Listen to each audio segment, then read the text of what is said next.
गुरु नानक देव जी। गुरु नानक देव जी का जन्म 15 अप्रैल 1459 को एक खत्री परिवार में लाहौर से 65 किलोमीटर दूर रायपुर की तलवंडी नामक स्थान पर हुआ था। इस स्थान को ननकाना साहब के नाम से पुकारा जाता है। आज ये पाकिस्तान के शेखपुरा ज़िले में है। यद्यपि गुरु नानक का जन्म बैसाख मास में हुआ था, किंतु कार्तिक पूर्णिमा के दिन उसे मनाए जाने की परंपरा विकसित हो गई है।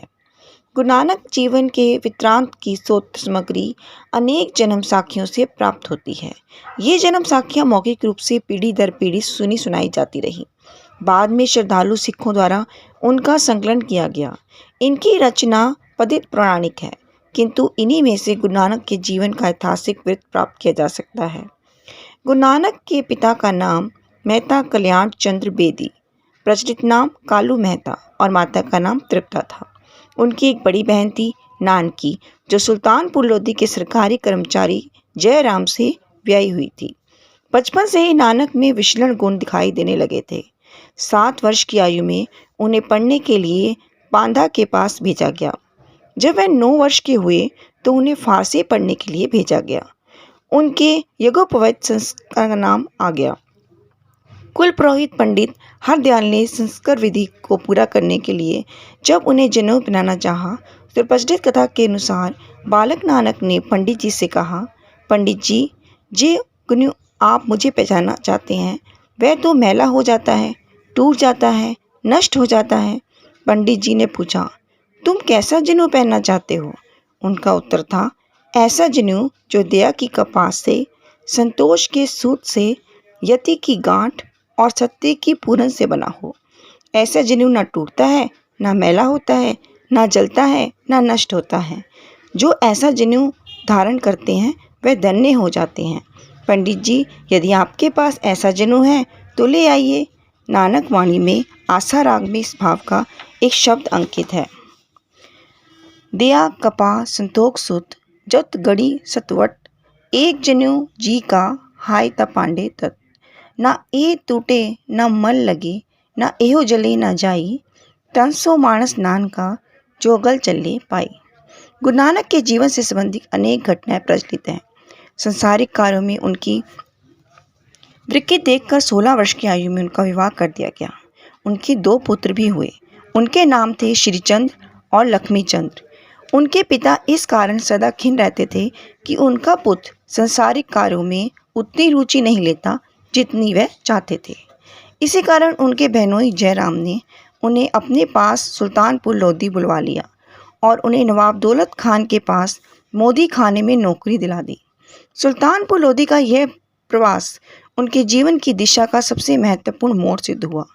यहाँ उन्हें वह आत्मानुभूति प्राप्त हुई जिससे उन्हें नानक से गुरु नानक बना दिया। एक दिन वे पास की कोई वेई नदी में स्नान करने गए। वे नदी में से 3 दिन तक वापस नहीं आए। स्नान के पश्चात वह पास के जंगल में चले गए और सदानंद हो गए। यहीं उन्हें ज्ञान ज्योति प्राप्त हुई। जब वह वापस आए तो पूरी तरह बदले हुए थे। उनके मुंह से निकल रहा था, ना कोई हिंदू ना मुसलमान, मैं हिंदू और मुसलमान के बीच कोई भेद या द्वैत स्वीकार नहीं करता, मैं केवल मनुष्य को पहचानता हूँ। इसके पश्चात गुरु नानक ने घर बार सब कुछ त्याग दिया।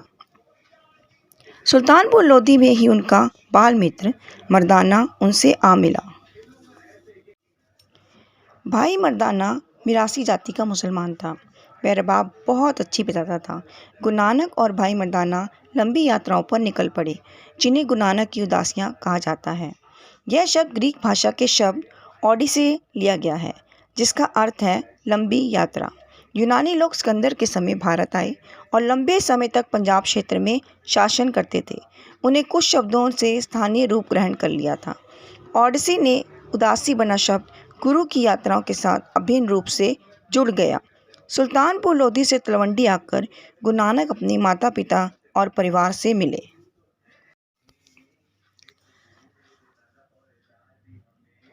फिर वे लंबी यात्रा पर निकल पड़े, जिसे नानक की पहली उदासी कहा जाता है। अपनी पहली उदासी में वह तलवंडी से चलकर सैदपुर यानी एमनाबाद आए। वहाँ उन्होंने एक गरीब बड़े भाई लालो का आतिथ्य स्वीकार किया।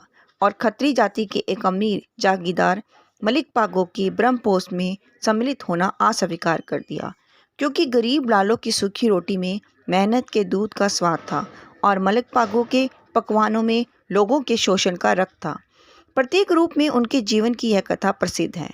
उन्होंने अपने एक हाथ में पाई लालो की सूखी रोटी ली और दूसरे हाथ में मलिक पागो का पकवान लिया। जब उन्होंने दोनों को निचोड़ा तो भाई लालो की रोटी से दूध निकला और मलिक पागो के पकवान में से लहू टपका।